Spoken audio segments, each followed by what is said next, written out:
Good morning, everyone. Another day in the fish room.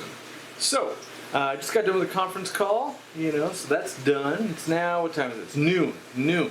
I gotta ship some fish, and I gotta treat these guys.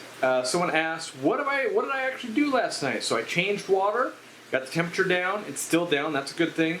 And I put in ICX to help fight what I think is like stress ick. It's not big enough cyst to be ick in my opinion. That being said, I had to put something in there and I needed to get more time, more eyes on it. So today, we're gonna look at it again, and I don't know about change, but alter my treatment plan. So let's take a look.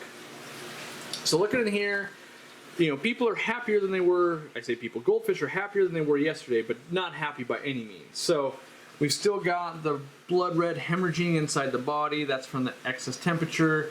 We've still got spotting here, which I don't think that's ick. I think that's something else, but maybe even fungal. And then something is causing serious fin erosion. And so if we look back here at this guy's fins, you see how parts of fin are just straight up missing, like the inside. So I think that's a case of fin rot.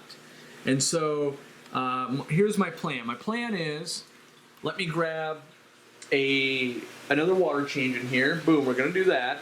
Then I'm gonna retreat with ICX and with erythromycin and see if we can't get these going. And I'm also gonna put in a little bit of salt. Now, normally, if this wasn't a planet tank, I'd put a lot of salt in because goldfish can tolerate it and it would cure up, I guess. It would treat a lot of this, but I can only do a mild salt solution in here with the plant, something like a tablespoon per 5, which that hopefully is going to help activate the slime coat. That's what I'm looking to do, is repair that slime coat and help activate it. So I'm going to get started on that. I'm going to start shipping fish while pumping this water out. Is basically what's going to go on, and then after that, we'll go from there. So stay tuned.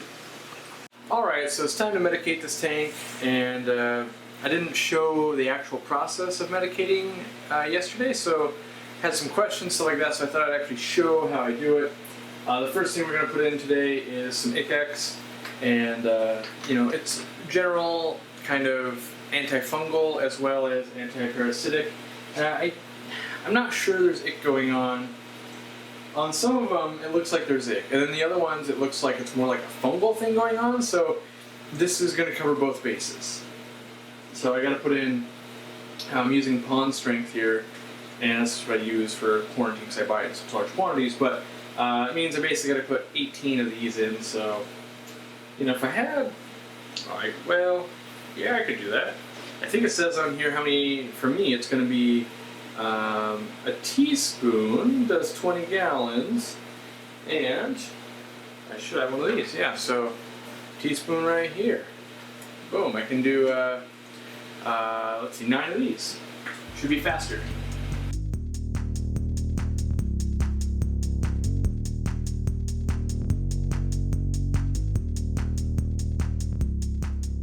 Alright, so we got 9 of those. Treating 180 gallons here. And then I'm going to do some erythromycin just because I think there's some bacterial going on. We discussed that earlier. And so that means I got to do 9 of these because one scoop treats 20 gallons. So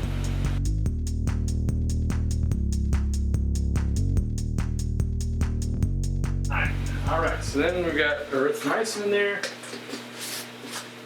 And lastly, I'm going to add some salt, a very therapeutic amount. So what does that mean? That means very low concentrations. I'm not relying on the salt to do any one thing really, but mostly I'm going to use it as a slime coat agitator. So what that does is it irritates their skin a little bit, going to make it grow slime, which is going to help when we get, if it is ick, to drop off and things like that. So I'm going to use 1 tablespoon. I'm going to grab my trusty handy dandy Aquarium co-op thing again. 1 tablespoon per 5 gallons, which, oh geez, what is that? That's 36 tablespoons, right? Let me do that math. Hold on. That's too much. It's going to be 18 tablespoons, right? No, my math is going horrible here on camera. Hold on. So we've got 180 gallons.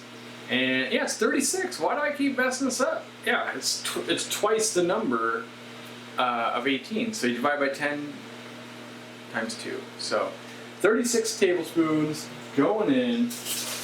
Gonna be a lot of salt, but yeah, I'm gonna have to time lapse this because it's gonna take too long.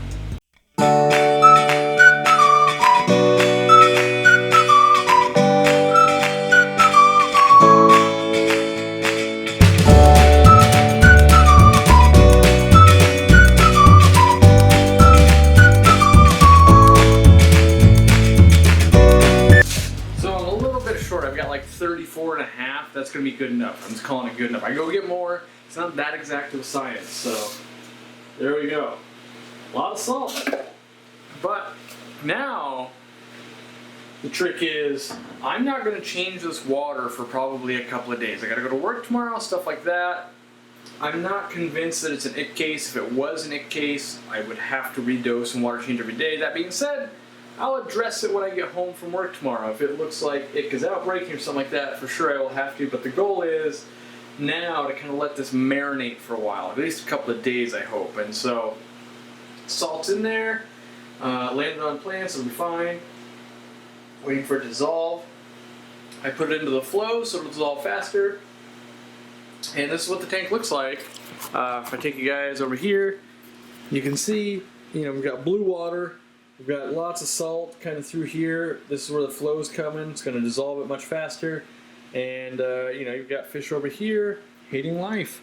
And, this guy just looks to not be doing so well, and I hope he recovers. But this is why I don't like taking vacations typically, because it only ever makes my life harder. It wasn't really a vacation, but this is why I don't like leaving my fish room and stuff, just because it just gets harder. I know if I'd caught this the day of or something like that, like, oh, they're starting to act a little bit weird, this would be not nearly as hard to treat. So if you can get on something at the beginning, it's way, way, way easier.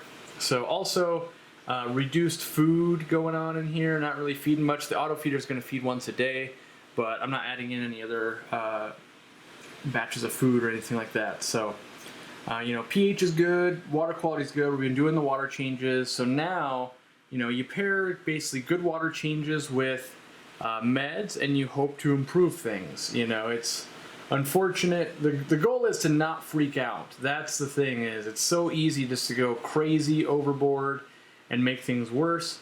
You got to realize these are fish. They have a chance to repair, and so we'll let the meds do their work, and hopefully just let these guys mellow out and get better. So I hope they're better. I would love to be able to show you guys, like, on a Sunday live stream, like, look, they're doing great, because it's really going to be disappointing if I lose any of these guys, which I don't want to do anyway, but it's really disappointing when you have to do it in front of everyone, which, I'm not calling anyone out, but there's a lot of people that wouldn't show that on camera. No one enjoys showing their failures, but I think it's a necessary thing. So if I want to show you my successes, let me show you my failures too. So that way, my success is genuine, my failures are genuine, and you take it one step at a time.